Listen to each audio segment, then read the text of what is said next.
Class 11th subject mathematics chapter first है। Chapter name है set. Exercise 1.5 को इस वीडियो में हम सॉल्व करेंगे। क्वेश्चन नंबर फर्स्ट है, let U equal to where U जो होगा एक यूनिवर्सल सेट होगा। यूनिवर्सल सेट दिया है 1, 2, 3 दिया है 9 तक, और ए इक्वल टू दिया है 1 से लेके 4 तक, और बी इक्वल टू है इवन नंबर यानी 2, 4, 6, 8, और सी इक्वल टू है 3, 4, 5, 6। तब हमें फाइंड आउट करना है। सबसे पहले ए कॉम्प्लीमेंट फाइंड आउट करना है। ए कॉम्प्लीमेंट क्या होगा, कर लेते हैं। ए कॉम्प्लीमेंट जो होता है u माइनस में ए होता है, मतलब यूनिवर्सल सेट में से हम ये ए को सब्ट्रैक्ट कर देते हैं। तो ए यूनिवर्सल सेट में ए सब्ट्रैक्ट करेंगे तो हमें क्या मिलेगा।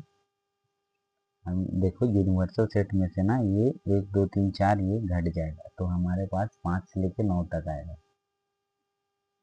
5, 6, 7, 8 और ये 9, ये होगा हमारा u माइनस में a।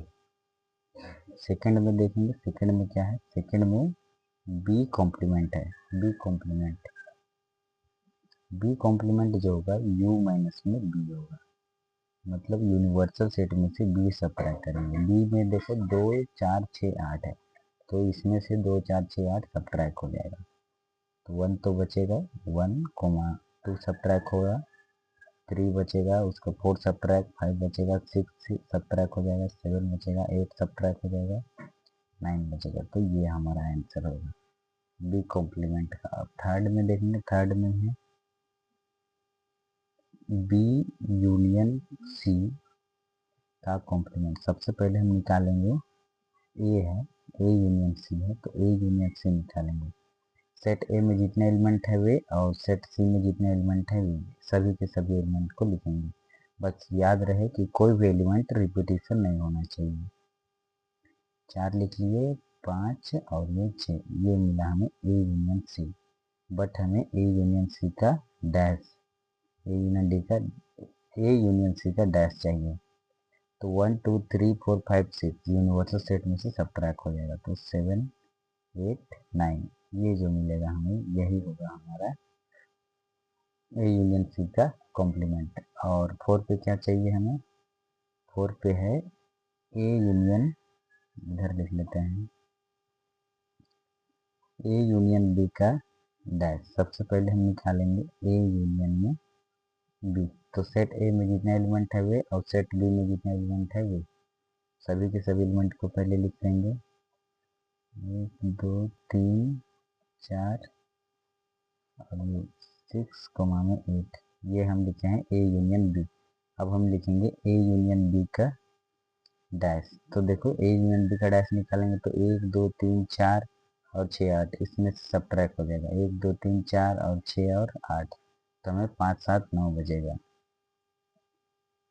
5, 1 मिनट आगे पीछे लिख सकते हैं, 5 बचेगा, 7 बचेगा और 9 बचेगा, यही होगा हमारा ए यूनियन बी का डैश। अब हम निकालेंगे ए डैश का डैश। पांचवा में है ये डैश का डैश, ए डैश का डैश जो होता है ए होता है, तो ये ए होगा हमारा आंसर। या फिर इसको ऐसे लिख सकते हैं 1, 2, 3, 4, 1, 2, 3, 4 जो होगा ये 1, 2, 3, 4 यही होगा हमारा आंसर। देखो ए कॉम्प्लीमेंट निकालेंगे तो सेट ए ये है, इसका कॉम्प्लीमेंट निकालेंगे तो ये 5 से लेकर 9 तक आएगा, फिर इसका और एक बार कॉम्प्लीमेंट निकालेंगे तो 1, 2, 3, 4 यही बचेगा, यानी ए कॉम्प्लीमेंट का कॉम्प्लीमेंट निकालेंगे तो ए मिलेगा।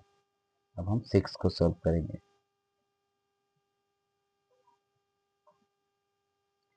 6 में है बी माइनस सी का कॉम्प्लीमेंट, तो सबसे पहले बी माइनस सी निकालेंगे। तो बी सेट हमारे पास ये है और सी सेट यहाँ है। देखो इसमें 2, इसमें 2 नहीं है, 4, 4, 6, 6, तो ये 4, 6 कैंसिल हो जाएगा, बी में घटेगा ना। 4, 6, 4 और 6 से सब्ट्रैक्ट हो जाएगा तो केवल 2 और 8 बचेगा। ये मिला हमें बी माइनस सी, पर हमें चाहिए बी माइनस सी का कॉम्प्लीमेंट। तो यूनिवर्सल सेट में से ये 2 और 8 सब्ट्रैक्ट कर देंगे, इसमें से 2 और 8 सब्ट्रैक्ट कर देंगे, तो हमारे पास बचेगा 1, 3, 4, 5, 6 होगा, 6 होगा, 7 होगा, 8 तो सब्ट्रैक्ट हो जाएगा, तो 8 को नहीं लिखेंगे, 8, 3, 4, 5, 6 लिखेंगे और 7, यही होगा हमारा आंसर क्वेश्चन नंबर 6 का। क्वेश्चन नंबर 7 को सॉल्व करेंगे, क्वेश्चन नंबर 7 नहीं है और क्वेश्चन नंबर 2 को सॉल्व करेंगे।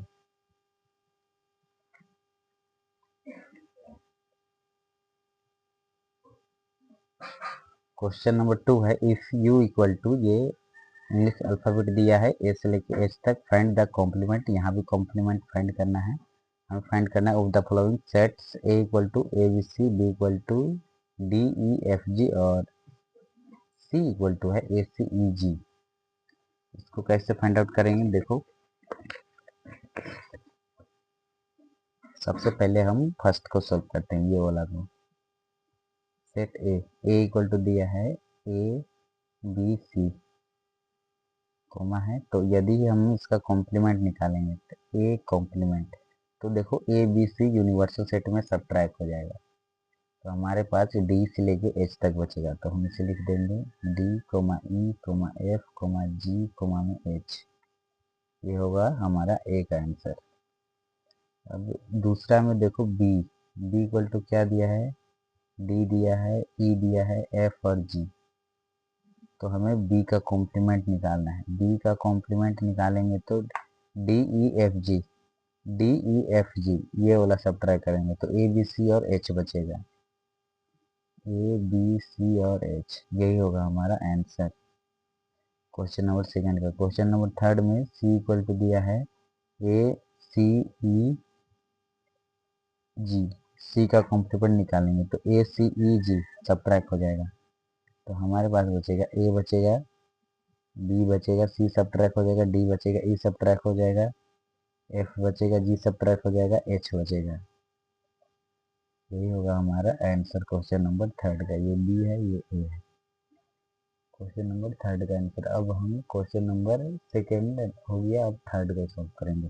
थर्ड में दिया है taking the set of natural number as the universal set, मतलब नेचुरल नंबर का यूनिवर्सल सेट दिया है थर्ड पे, जो कि 1, 2, 3, 4, 5, 6 सोन दिया है इनफाइनाइट तक, ये भी हमें दिया गया है।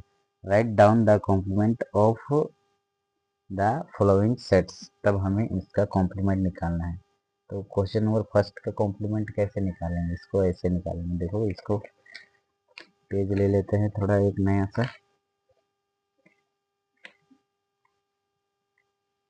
X such that x is N natural number, even natural number दिया है फर्स्ट पे, तो इसका कॉम्प्लीमेंट निकालेंगे, तो इसका कॉम्प्लीमेंट निकालेंगे मतलब इसका उल्टा, यूनिवर्सल सेट का तो, यूनिवर्सल सेट में तो नेचुरल नंबर है, ये यहाँ पे दिया है natural number as the universal set, तो यूनिवर्सल सेट में हमारा नेचुरल नंबर होगा जो कि 1, 2, 3, 4 ये सोन जाएगा इनफाइनाइट तक, ये दिया है हमें यूनिवर्सल सेट, तो इसका कॉम्प्लीमेंट निकालेंगे इसका, तो इसका कॉम्प्लीमेंट जो होगा x such that x is N even natural number, देखो इवन नेचुरल नंबर ये तो दिया है ना, तो इसका कॉम्प्लीमेंट निकालेंगे, तो ये निकलेगा x such that x is an odd natural number, ये एन है, ठीक है, नेचुरल नंबर, ये निकलेगा इसका कॉम्प्लीमेंट क्वेश्चन नंबर फर्स्ट का। और क्वेश्चन नंबर सेकंड पे दिया है x such that x is an odd natural number, इस बार ओड नेचुरल नंबर दिया है ये वाला, तो इसका उल्टा क्या होगा, यही होगा ऊपर वाला, x such that x is N even natural number,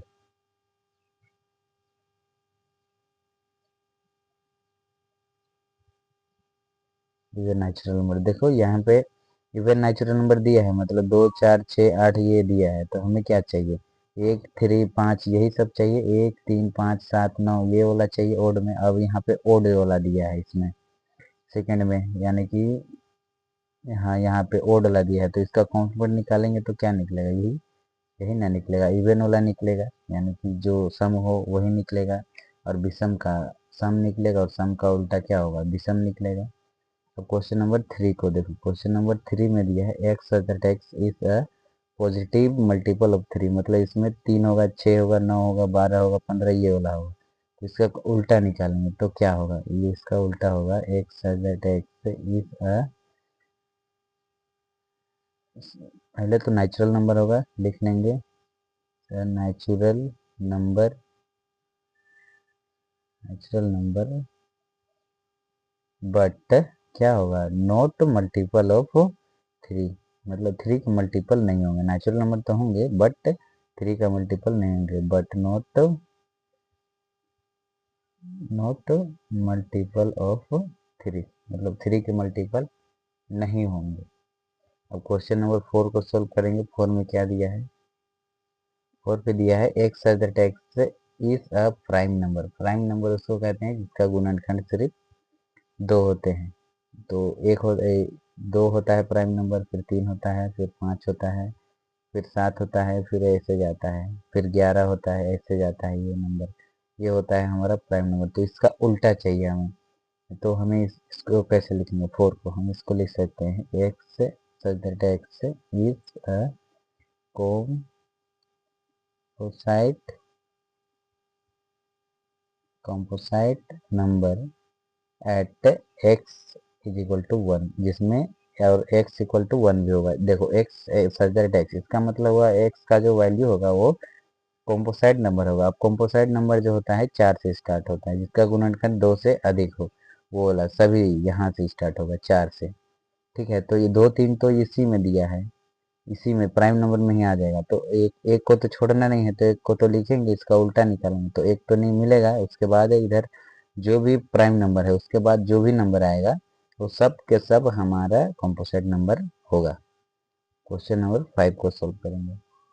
question number 5 में दिया है x such that x is a natural number divisible by 3 and 5। Natural number तो होगा और साथ ही साथ क्या होना चाहिए, 3 और 5 का डिविजिबल होना चाहिए, मतलब मल्टीपल होना चाहिए, पूरा पूरा भाग जाना चाहिए। तो इसका उल्टा निकालेंगे तो हमारे पास जो मिलेगा वो मिलेगा x such that x is N, यहीं से आप देख के लिख सकते हैं, लेकिन यहाँ पे ना नॉट डिविजिबल बाय 5 एंड 3 लिखना होगा।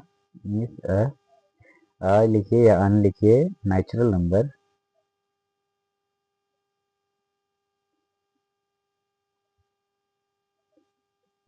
Number but not multiple of, but not multiple of 3 and 5, ये होगा पांचवा का। अब छठवां में क्या होगा, छठवां में देखो दिया है x such that x is a perfect square, मतलब परफेक्ट स्क्वायर मतलब इसमें जो इंक्लूड होगा वो 1 होगा, उसके बाद 4 होगा, उसको 3 का स्क्वायर करेंगे तो 9 मिलेगा। ये हमें दिया गया है, तो इसका उल्टा निकालना है, यानी कॉम्प्लीमेंट निकालना है।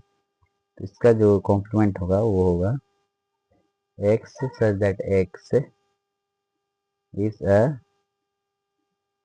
नॉट परफेक्ट स्क्वायर,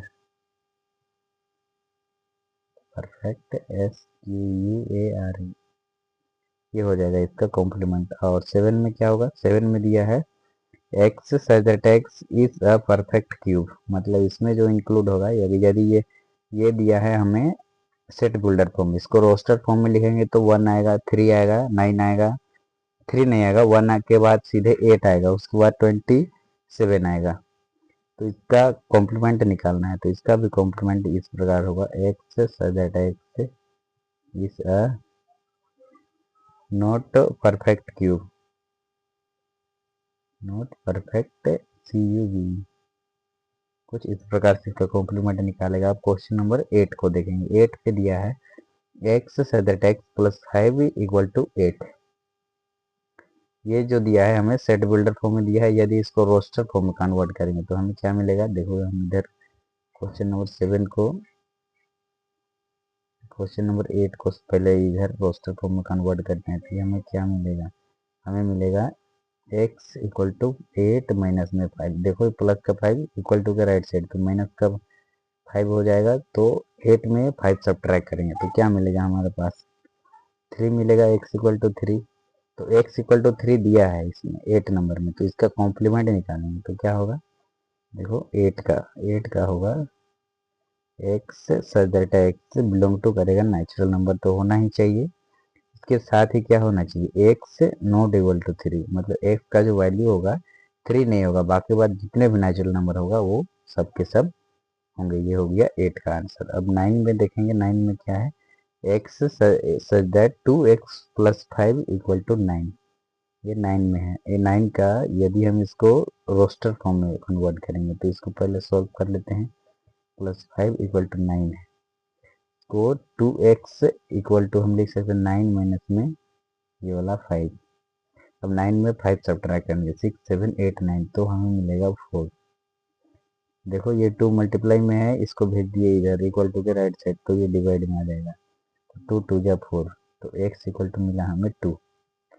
तो इसका हम यदि रोस्टर फॉर्म में लिखें 9 नंबर का, 9 नंबर को हम रोस्टर फॉर्म में लिखेंगे तो क्या लिख सकते हैं, ऐसे लिख सकते हैं x such that x belong to करेगा नेचुरल नंबर से, ठीक। लेकिन जो x का जो वैल्यू होगा वो नॉट इक्वल टू 2 होगा, मतलब 2 नहीं होगा। 2 तो इधर दिया है ना, इसका कॉम्प्लीमेंट निकालेंगे तो यही निकलेगा, नेचुरल नंबर भी निकलेगा, लेकिन x का जो वैल्यू होगा वो 2 नहीं होगा। अब हम क्वेश्चन नंबर 10 को सॉल्व करें। 10 में क्या दिया है, देखो 10 में दिया है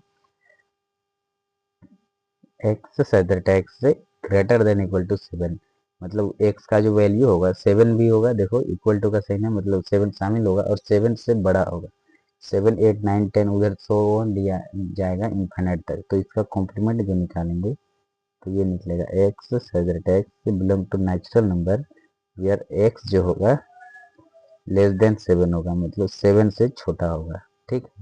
अब क्वेश्चन नंबर 11th को सोल्व करेंगे। इसको पहले रोस्टर फॉर्म में कन्वर्ट करेंगे, 2x प्लस 1 ग्रेटर देन 10। तो इसको कैसे सोल्व करेंगे, 2x ग्रेटर देन 10, ये प्लस का 1 इधर आके माइनस का 1, तो 2x ग्रेटर देन 9 निकलेगा ना। 10 माइनस 1 तो 9, तो ये 2 मल्टीप्लाई में है, इधर आके डिवाइड में आ जाएगा। ये 2 निकाल लेते हैं तो यहाँ पे x बचेगा। तो x का जो वैल्यू होगा दिया है, x का वैल्यू 9/2 से बड़ा, तो 9/2 को सॉल्व करेंगे तो 4.5 मिलेगा। ये वाला होता है हमारा नंबर लाइन, ठीक है। तो यहाँ 0 है लेट, तो यहाँ 1 होगा, 2 होगा, यहाँ 3 होगा, यहाँ पे 4 होगा, तो 5 होगा, सो हो जाएगा इन्फिनिट तक। और इधर जो होगा -1 -2 इधर जाएगा इन्फिनिट तक, माइनस इन्फिनिट तक। तो 9/2 यानी 4.5 यहाँ पे होगा 9/2, मतलब 9 का हाफ करेंगे तो 4.5 यहाँ पे। तो इससे जो है x का मान बड़ा है तो इधर वाला है, तो हमें चाहिए इसका छोटा। एक 9/2 से इससे छोटा चाहिए, तो हम इसको लिख सकते हैं x such that x belong to natural number होगा, नेचुरल नंबर तो होगा ही होगा। उसके बाद x का जो वैल्यू होगा यहाँ पे दिया है ग्रेटर देन, तो हम लिख लेंगे यहाँ पे लेस देन 9/2। तो यहाँ पे लेस देन लिखेंगे, मतलब ये 9/2 से हम 9/2 को सोल्व करेंगे तो 4.5, मतलब 4.5 यहाँ पे, तो इसका ये नहीं, इससे छोटा वाला, तो यहाँ से लेकर के 1 तक आएगा। ये 0 क्यों नहीं आएगा, क्योंकि यहाँ पे x Z x belong to natural number, लेकिन नेचुरल नंबर 1 से स्टार्ट होता है, तो 1 से लेकर 4 तक इसमें इंक्लूड होंगे।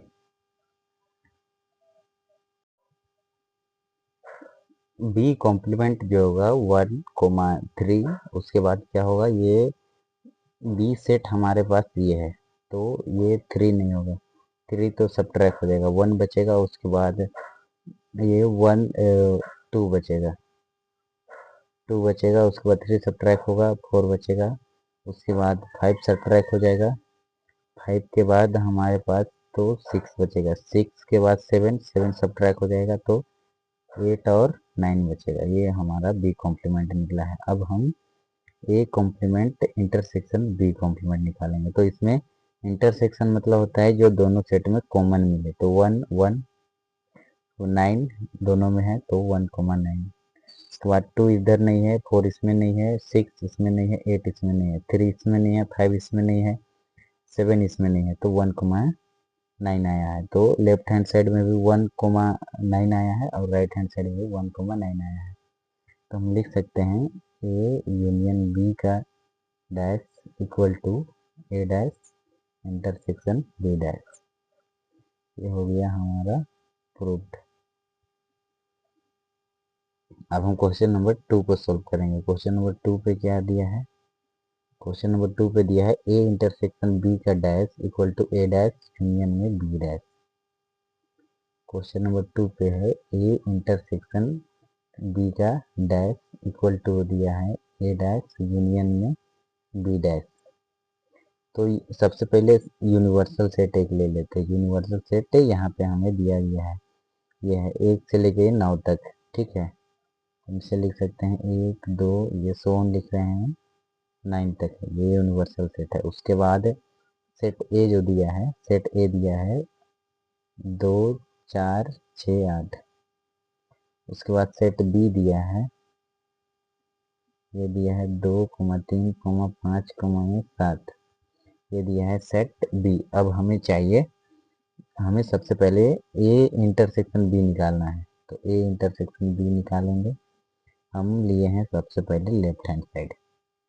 ए इंटरसेक्शन बी यानी कि जो दोनों सेट में कॉमन मिले। तो ये दोनों सेट में ये 2 2 2 मिला। उसके बाद 4 इसमें नहीं मिला, 6 इसमें, 8 इसमें नहीं, 3 इसमें नहीं, 5 इसमें, 7 नहीं। तो दोनों सेट में देखो केवल 2 है जो कि दोनों में इंटरसेक्शन में मिल रहा है। तो इसका कॉम्प्लीमेंट निकालना है, ए इंटरसेक्शन बी का डैश। तो इसका कॉम्प्लीमेंट निकालेंगे, ए इंटरसेक्शन बी का डैश निकालेंगे। तो यूनिवर्सल सेट में से 2 सब्ट्रैक्ट हो जाएगा। तो 1 3 4 5 6 7 8 9 ये बचेगा हमारा यूनिवर्सल सेट में। ए इंटरसेक्शन बी का डैश निकालेंगे तो 1 से लेकर के 9 तक आएगा, जिसमें 2 शामिल नहीं होगा। अब हम राइट हैंड साइड को सोल्व करेंगे। राइट हैंड साइड में दिया है ए डैश, मतलब यूनिवर्सल सेट में से ए घटा देंगे। ए डैश जो होता है यू माइनस में ए होता है। तो यूनिवर्सल सेट हमारे पास ये है, तो इसमें से ए सब्ट्रैक्ट करने जाएंगे, यानी 2 4 8 2 4 6 8 इसमें हटा देंगे। तो हमारे पास एक कॉम्प्लीमेंट का जो आंसर आएगा, 1 बचेगा, 3 बचेगा, 4 सब्ट्रैक्ट होगा, 5 बचेगा, 6 सब्ट्रैक्ट होगा, 7 बचेगा, 8 सब्ट्रैक्ट हो जाएगा तो 9 बचेगा हमारे पास। ठीक है, तो ये मिला 1 3 5 7 9। उसके बाद हम बी ट्रांसपोज निकालेंगे, यानी बी डैश। ये होता है यूनिवर्सल सेट में से बी सब्ट्रैक्ट कर देंगे। यूनिवर्सल सेट में दिया है बी का एलिमेंट दिया है 2 3 5 6। तो ये इसमें से 2 3 5 6 नहीं है, 7 है, 7 सब्ट्रैक्ट हो 2 3 5 7 सब्ट्रैक्ट हो जाएगा। तो इसमें बचेगा 1 बचेगा। उसके बाद 2 तो सब्ट्रैक्ट हो जाएगा, 4 बचेगा, 3 भी सब्ट्रैक्ट 4 बचेगा। उसके बाद 5 सब्ट्रैक्ट होके 6 बचेगा, 7 सब्ट्रैक्ट होके 8 और 9 बचेगा। यही मिलेगा हमें। अब हमें निकालना है A dash union B dash. A dash union में बी डैश क्या मिलेगा? यूनियन मतलब होता है कि जो दोनों सेट में मिले वो भी, ना मिले वो भी। तो पहला सेट का प्रत्येक एलिमेंट को हम पहले लिख लेंगे 7,9। उसके बाद इसमें से जो पहले लिखे हैं उसको नहीं लिखें, एक पहले लिख चुके हैं नहीं लिखेंगे, 4 इसमें नहीं लिखे हैं लिख लेंगे, 6 इसमें नहीं लिखे हैं वो भी लिख लेंगे, 8 पहले नहीं लिखे हैं ये भी लिख लेंगे, 9 पहले लिख चुके हैं तो दोबारा नहीं लिखेंगे। सेट के अंदर कोई भी एलिमेंट का रिपीटेशन अलाउ नहीं रहता है। तो 1 3 5 7 9 4 6 8 ये मिला। अब इसको आप आगे पीछे लिख सकते हो ना, इसको अरेंज करके मैं ऐसे भी लिख सकता हूँ 1 3 4 फिर 5 6 7 8 9। देखो इधर 1 से लेकर के 9 तक है, 2 छोड़ के, इधर भी 1 से लेकर 9 तक है जिसमें 2 छोड़ के। तो हम लिख सकते हैं left hand side is equal to right hand side. प्रकार से हमारा क्वेश्चन जो है प्रूव हो गया है। और इसको भी, इसी को कहते हैं डी मॉर्गन लॉ।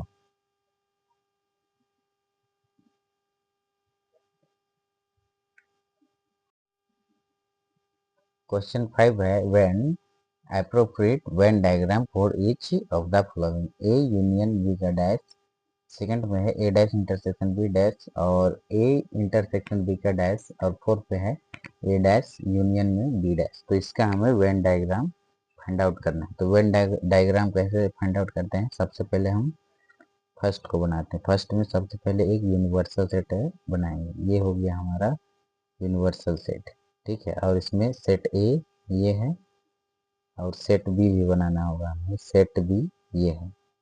अब क्या करेंगे, देखो A union B, A union B का मतलब होता है जो दोनों सेट में कॉमन मिले वो भी और ना मिले वो भी, ये होगा।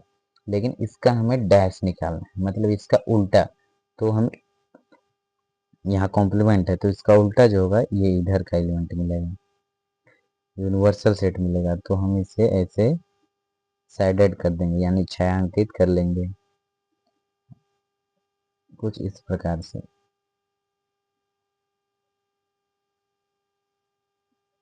ये होगा और ये बी सेट है, ठीक है। तो कुछ इस प्रकार से बना लेंगे, कुछ इस प्रकार से। और हम जानते हैं ए यूनियन बी का डैश जो होता है ये इक्वल होता है ए डैश इंटरसेक्शन में बी डैश के। तो सेकंड में भी यही डायग्राम बनेगा, फर्स्ट और सेकंड दोनों का आंसर यही होगा। दोनों का वेन डायग्राम इसी प्रकार बनेगा। अब हम थर्ड को सोल्व करेंगे।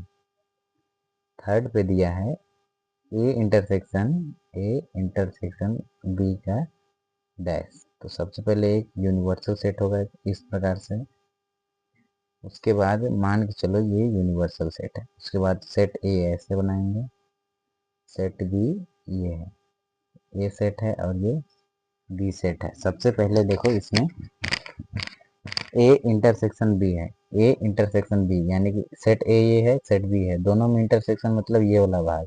तो इसका उल्टा कर देंगे, इसका ट्रांसपोज है ना, तो इसका उल्टा कर देंगे। तो इसको छोड़ के बाकी जितने भी एरिया है वो सब छायांकित हो जाएगा, यानी साइडेड हो जाएगा। इसको हम पूरा छायांकित कर देंगे। छाया को इंग्लिश में शैडो कहते हैं ना, वही छाया है ये साइडेड। इसको हम पूरा छायांकित कर लेंगे। जो परछाई होता है ना उसी को इंग्लिश में शैडो कहते हैं, तो वही छाया है ये साइडेड वाला एरिया। एरिया मतलब होता है क्षेत्रफल। ये जितना भी क्षेत्रफल है सबको हम छायांकित कर लेंगे, लेकिन ये वाला एरिया छायांकित नहीं होगा, ये वाला, ठीक है। तो ए इंटरसेक्शन बी का डैश जो होता है ए डैश यूनियन में बी डैश होता है। तो 4 का भी आंसर यही होगा और थर्ड का भी आंसर यही होगा। अब हम क्वेश्चन नंबर 6 को सोल्व करेंगे। 6 में देखो क्या है। 6 पे दिया है let you be the set of all triangle in a plane. मतलब यू मतलब है तो है यूनिवर्सल सेट। तो ऑल ट्रायंगल का एक यूनिवर्सल सेट दिया है। If A is the set of all triangle with at least one angle different from 60 degree, what is A transpose. तो इसको कैसे सोल्व करेंगे? सबसे पहले हम लिख लेंगे गिवन बाय, दिया गया है गिवन बाय। सबसे पहले हमें यूनिवर्सल सेट दिया है तो उसको लिख देंगे given by the universal set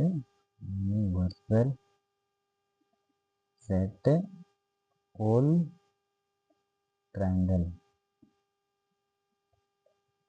जिसमें कि सभी के सभी ट्रायंगल हैं, वो हमें यूनिवर्सल सेट दिया गया है। आप इसको ऐसे भी लिख सकते हैं, एक यूनिवर्सल सेट दिया है जिसमें कि ऑल ट्रायंगल है। और दूसरा में दिया है if A is the if A is the set of all triangle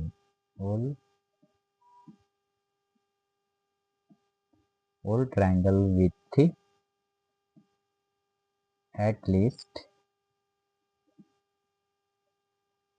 least one angle what one angle different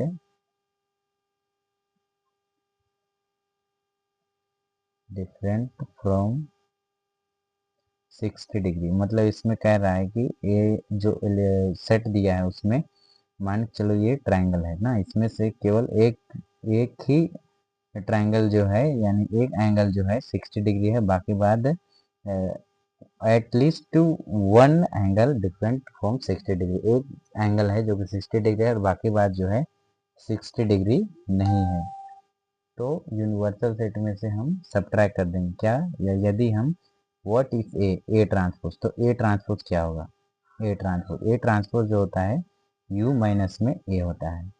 ठीक है, तो यूनिवर्सल सेट ये है, तो इसमें से ए सब्ट्रैक्ट कर देंगे, तो यानी ए का एक एंगल 60 डिग्री है, तो इसमें से इसका जो उल्टा करेंगे ए ट्रांसपोज मतलब इसका उल्टा, यानी कि इसमें 60 डिग्री ये वाला नहीं है, केवल एक है इसमें दिया है, उसमें केवल एक है और ये अलग अलग है, डिफरेंट है, ये भी डिफरेंट है, ये भी डिफरेंट है, तो इसका हम उल्टा कर देंगे, इसको ट्रांसपोज कर देंगे, A transpose equal to U minus A होता है, तो इसका ए सब्ट्रैक्ट कर देंगे तो ये घट जाएगा, तो बाकी बात जितने भी मिलेंगे वो सभी के सभी 60 डिग्री पर ही मिलेंगे। तो ऑल ट्रायंगल 60 डिग्री यानी कि सभी त्रिभुज सब कोण बराबर हो, सब एंगल बराबर हो, तो उसको कहते हैं समबाहु त्रिभुज, समबाहु त्रिभुज, इसको इंग्लिश में कहते हैं इक्विलेटरल ट्रायंगल। तो हमें जो इसका रिजल्ट जो मिलेगा, the set of equilateral triangle, E Q U I L A T E R A L, equilateral T R I A N G L, equilateral triangle जो होगा हमें सेट के अंदर में मिलेगा। तो यही होगा हमारा आंसर क्वेश्चन नंबर 6 का। तो अब क्वेश्चन नंबर 7 को सॉल्व करें। क्वेश्चन नंबर 7 में है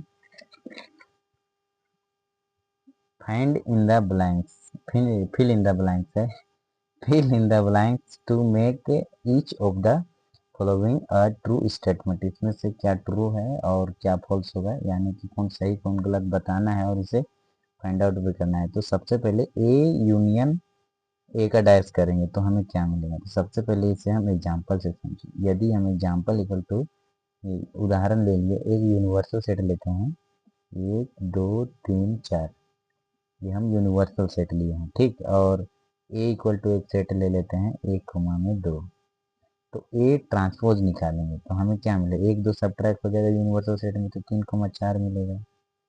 देखो अब हमें ए भी मिला, ए ट्रांसपोज भी मिला, अभी दोनों में यूनियन है, ठीक है, तो हमें ए यूनियन ए का ट्रांसपोज, देखो अब सेट ए ये है और ए डैश ये है, अब इसका यूनियन मतलब जो दोनों सेट में मिले वो भी और ना मिले वो भी, तो 1 2 3 4 यही होगा। और 1 2 3 4 किसके इक्वल है, तो यू के इक्वल है, तो यू होगा, तो हम यहाँ पे लिख सकते हैं यू, या फिर यू हमारा आंसर होगा, मतलब universal set, you for universal set. अब सेकंड को सॉल्व करेंगे।